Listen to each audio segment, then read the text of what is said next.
Hello. So আমরা আজকে এক্সেলে শিখবো কিভাবে আমাদের different different kind of excel task আমরা কমপ্লিট করতে পারি, ইন্ডাস্ট্রিতে কি ধরনের দরকার হয়। স্পেশালি আমার এই ভিডিওগুলো তাদের জন্য যারা আইটিআই বা ডিপ্লোমা করে বিভিন্ন স্টেটে যায়। এবং আমি দেখেছি, আমি বিভিন্ন স্টেটে কাজ করেছি অলরেডি। আমি দেখেছি যে আমাদের ওয়েস্ট বেঙ্গলের এই আইটিআই বা ডিপ্লোমার ছেলেরা এক্সেল ওয়ার্কসে খুব উইক। তো আমার এটা চেষ্টা যে তারা যাতে এই ভিডিওটার সাহায্য নিয়ে আস্তে আস্তে এক্সেলের একটু অভিজ্ঞতা তাদেরও হয়, এবং তারা যাতে বিভিন্ন স্টেটে গিয়ে কাজ করে যখন তারা যাতে একটা প্রাধান্য পায়। খুব ইম্পর্টেন্ট জিনিস এক্সেলটা শেখা। এতে তোমার ম্যানেজার্স বা তোমার রিপোর্টিং ম্যানেজার্সরা তোমাকে একটু আলাদা চোখে দেখে। এর বিভিন্ন আরো উপকারিতা আছে। এই স্কিলটা one of the basic skills এখনকার দিনে। আহ, আমার চেষ্টা এতটুকুই যে যারা আমাদের রাজ্যে, যারা ইন্ডাস্ট্রিতে যারা কাজ করতে চায়, তাদের যাতে একটা নেশন ওয়াইড তাদের একটা ইম্পর্টেন্স তৈরি হয়। আহ, ভালো লাগলে আরো অনেক এপিসোডস আমি করার প্ল্যান করছি, এবং এটার যেমন কেমন রেসপন্স পাবো সেই হিসাবে আমি বাকিগুলোকেও আরো আগিয়ে নিয়ে যাওয়ার চেষ্টা করবো। তো আমরা আজকে খুব বেসিক জিনিস থেকে শুরু করবো। সেটা হলো কেমন করে ডেটা ক্যাপচারিং হয়, সাধারণত আমাদের কি ফরম্যাটে ডেটা ক্যাপচারিং হয় এবং সেটা আমরা কিভাবে অ্যানালাইসিস করতে পারি। আমি যেহেতু সোলার লাইন থেকে আছি, সোলার ম্যানুফ্যাকচারিং লাইন থেকে আছি, সেখানে মেনলি মডুল সিরিয়াল নাম্বারস নিয়ে খুব ভালো কাজ হয়, তাদের ডিফেক্টস নিয়ে কাজ হয়, তাদের পজিশন নিয়ে কাজ হয়। তো আমরা ওটাতে একটু আহ, আহ, চেষ্টা করবো এক্সেলে কি উপযোগিতা আছে, এক্সেল দিয়ে কিভাবে আমরা ওটাকে আরো বেশি হেল্প করতে পারি অ্যানালাইসিস করতে।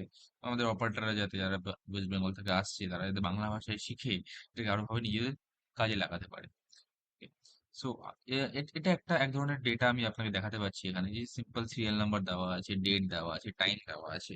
Module serial number very important, কারণ এটা আমার ক্ষেত্রে বিভিন্ন ইন্ডাস্ট্রিতে বিভিন্ন রকম সিরিয়াল নাম্বার থাকে, খুব ইউনিক সিরিয়াল নাম্বার তৈরি হয়, যাতে তাদের প্রত্যেকটা প্রোডাক্টকে আলাদাভাবে চেনা যায়। এটা শুধু আমার সোলার পিভি মডিউল ম্যানুফ্যাকচারিং এই নয়, বিভিন্ন ম্যানুফ্যাকচারিং এ এটা কাজে দেয়। এই জিনিসটা খুব ইম্পর্টেন্ট, এই মডিউল সিরিয়াল নাম্বার। তো ধরে নাও এটা নিয়েই তোমার সমস্ত মানে এটা একটা ইউনিক নাম্বার, এবং এটা নিয়ে তোমার সমস্ত প্রোডাক্টকে ডিফারেন্টলি তুমি চিনতে পারবে। তো বিভিন্ন প্রোডাক্টের আমি যদি যদি ধরি ডিফেক্ট অ্যানালাইসিস আমি করবো, তাহলে তার আমি একটা সাপোজ ডিফেক্ট আমি লিখলাম, সেলস ক্র্যাশ হতে পারে, সেল ক্র্যাক হতে পারে, মিসঅ্যালাইনমেন্ট হতে পারে। এগুলো বিভিন্ন ইন্ডাস্ট্রিতে বিভিন্ন রকম ভাবে আলাদা আলাদা টার্মে আসে। আমি আমার ইন্ডাস্ট্রির টার্ম গুলো আপনাদেরকে দেখাচ্ছি জাস্ট। সো এরকম বিভিন্ন টাইপের ডিফেক্টস আছে প্রোডাক্টস। সাপোজ আমি এটা মানে একটা খুবই সাধারণ মাপের একটা এক্সেল দিয়ে আমি শুরু করছি। Suppose dry soldering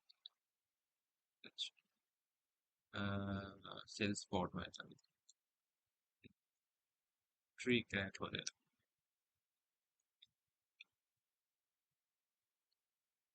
so different kind of effects আসে আমাদের সোলার টিভির বলছে, এরকম আলাদা আলাদা প্রোডাক্টের আলাদা আলাদা ডিফেক্টস আছে। এবার আমরা কি চাই, সাপোজ ওটা একটা পজিশনিং আনতে, কি ধরনের পজিশনে হয় কাজ, কি ধরনের পজিশনে এসছে ডিফেক্টটা। তো সেল পজিশন। তো আমি একটা আপনাদেরকে বিভিন্ন, আবার বলছি, বিভিন্ন প্রোডাক্টে বিভিন্ন ধরনের এর অ্যানালাইসিস হয়। তো আমাদের প্রোডাক্টে যেমন সাপোজ একটা এরকম একটা ম্যাপিং,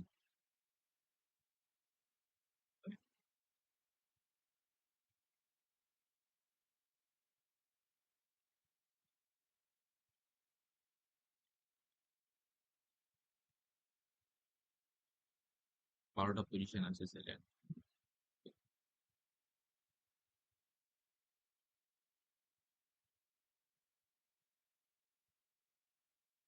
এরকম 6টা স্ট্রিং হয়, এ, বি, বি, সি, ডি, ই, F. Alright. So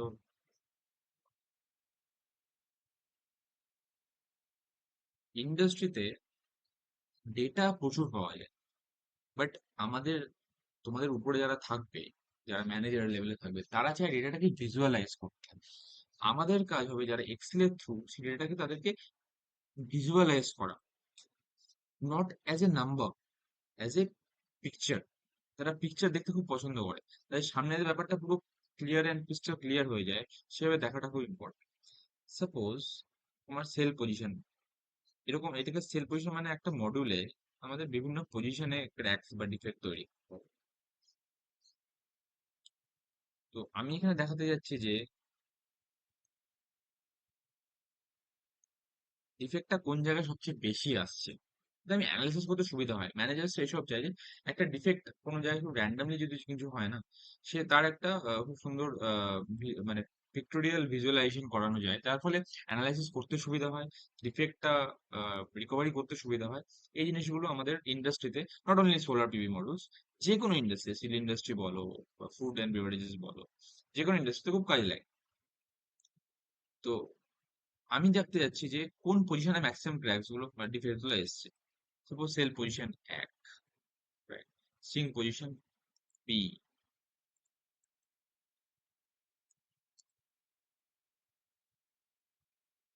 sell position 12, সিং position A, 1, B, 1, B, 2, B,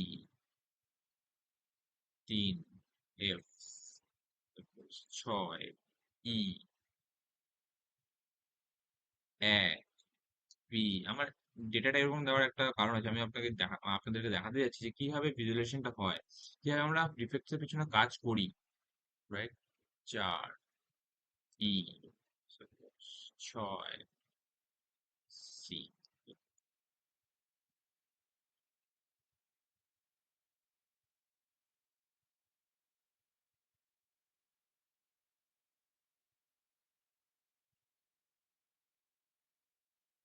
আমরা একটা এরকম ফর্মে ব্যাপারটাকে নিয়ে আসবো, এটা আমাদের মেন মানে লক্ষ্য আর কি।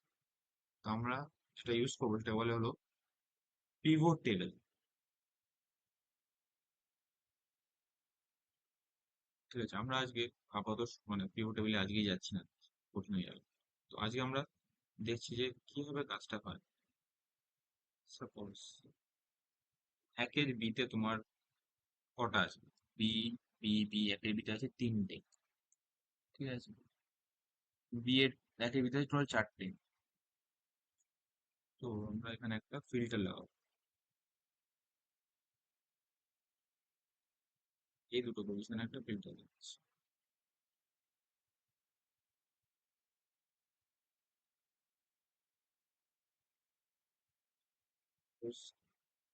এতে কোনটায় কটা আছে এবার দেখবি। এতে একটাই আছে 12, ঠিক আছে।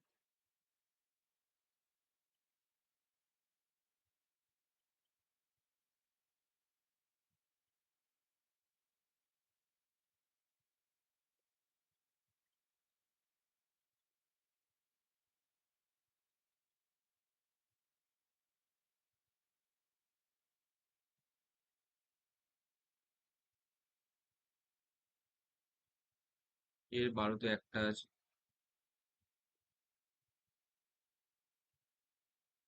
বি স্ট্রিং এ কটা আছে একবার দেখি। বি ক্লিক করলাম, বি স্ট্রিং এ বি এর একে আছে 4টা, বি এর 2 আছে একটা।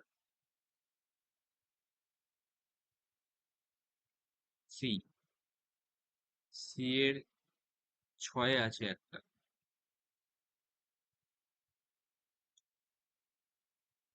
ই, ই এর 6 আছে একটা, ই এর 4 আছে একটা। এফ, এফ এর 3 আছে একটা। ওকে, তাহলে আমরা দেখতে পাচ্ছি যে আমরা কি করলাম, এখানে একটা ছোট্ট অংশের একটা ডেটাকে আমরা একটা চার্টে নিয়ে এলাম যে সেলের একটা, এটা আমাদের প্রোডাক্টের কোন পজিশনে কটা করে ডিফেক্ট আসছে। এবার এটাকে আমরা ভিজুয়ালাইজ করব পিকটোরিয়ালি, যাতে তোমার দূর থেকে দেখতে, not as a data, as a number, as a pictorial ভিউতে তুমি এটাকে বুঝতে পারো। তো আমরা এটাকে, এই পুরো এরিয়াটাকে আমরা একটা কন্ডিশনাল ফরম্যাটিং এ নিয়ে আসবো। আমাদের লক্ষ্য হলো যেখানে বেশি নাম্বার, বেশি ডিফেক্ট, সেটাকে লাল দেখাবে, যেটাতে কম সেটাতে সবুজ দেখাবে, যাতে একটা ডিফারেন্স আমরা কালারের থ্রু বুঝতে পারি। ইন্ডাস্ট্রিতে colour coding is very important, যাতে এটা বোঝা যায়। ঠিক আছে? দেখতে পাচ্ছ তো? আমরা এখানে বলতে পারছি যে আমাদের যে ডিফেক্টটা B1 এ খুব বেশি আসছে, যার ফলে আমরা আমাদের যেটা কাজ করতে হবে এটা B1 এই ম্যাক্সিমাম কাজ করতে হবে। কি ধরনের B1 এ কি ক্র্যাক আসছে? B1 এ মেনলি ক্র্যাক যে ডিফেক্ট আছে সেটা দেখা যাচ্ছে যে মিসঅ্যালাইনমেন্ট আছে, সেল ক্র্যাক আছে, হ্যাঁ, ট্রি ক্র্যাক আছে, সেল স্ক্র্যাচ আছে, মানে সেলের উপরে খুব কাজ এখানে করতে হবে। এই ধরনের ভিজুয়ালাইজেশন খুব ইম্পর্টেন্ট, রাইট? তো আমরা যদি এখন মানে বাকি যে এরিয়া গুলো আছে এগুলো সব যদি জিরো করে দিই, তাহলে দেখবে কি সুন্দর একটা ফরম্যাটিং তৈরি। যেগুলো ফাঁকা আছে এগুলোকে আমরা জিরো করে দিচ্ছি।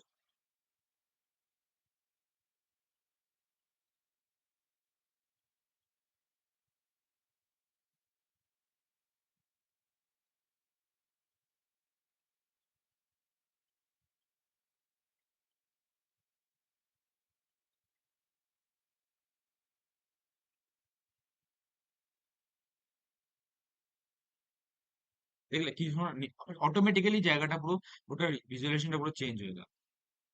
ঠিক আছে, বাকি জিরো গুলো সব সবুজ করে দিল। এ কি করছে, একটা কম্পারিজন তৈরি করে, যে পুরো কন্ডিশন ফরম্যাটিং একটা কম্পারিজন তৈরি করে তোমার বাকি সেলে কি আছে সেই হিসেবে তুমি বাকি পুরোটাকে ও ঠিক করে আর কি, কালার গুলো ঠিক করে নিজের মতো।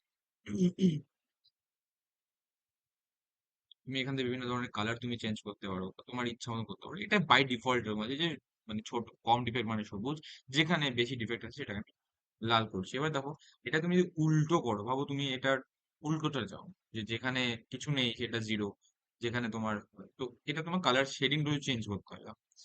একটা হলো কালার শেডিং হলো red yellow green colour scale, আরেকটা স্কেল হলো তোমার green yellow red colour scale, মানে যেটা এই একটা মানে উচ্চতর আর নিম্নতর এইভাবে আমরা ছোটবেলায় করতাম, যে কিভাবে সাজানো, সেই সাজানোটাই আর কিছু না।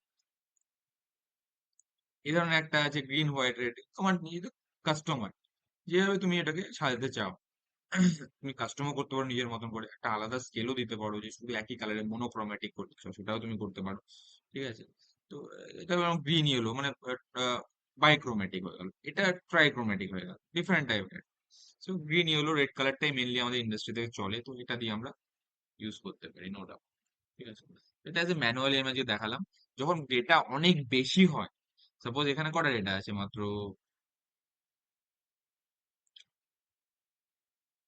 10টা ডেটা আছে। 10টা ডেটা যখন কিছুই না, আমি ম্যানুয়ালি এর জন্য ডেটা এখানে মানে ফিল্টার করে করে করতে পারলাম। বাট যখন ডেটা সাপোজ 1000টা হয়, 10,000টা হয়, তখন তুমি এত টাইম তোমার কাছে টাইম হবে না যে তুমি ফিল্টার করে করে ব্যাপারটাকে করবে। তো তোমাকে তখন কি করতে হবে, কিছু আরো পিভট টেবিলস আছে, চার্টস আছে, সেগুলো তোমাকে ইউজ করতে হবে। সেগুলো আমরা শিখবো আস্তে আস্তে। তো আজকে আপাতত এতটুকুই। এটা তোমরা দেখো কেমন লাগলো বলে আমাকে জানাবে। ঠিক আছে।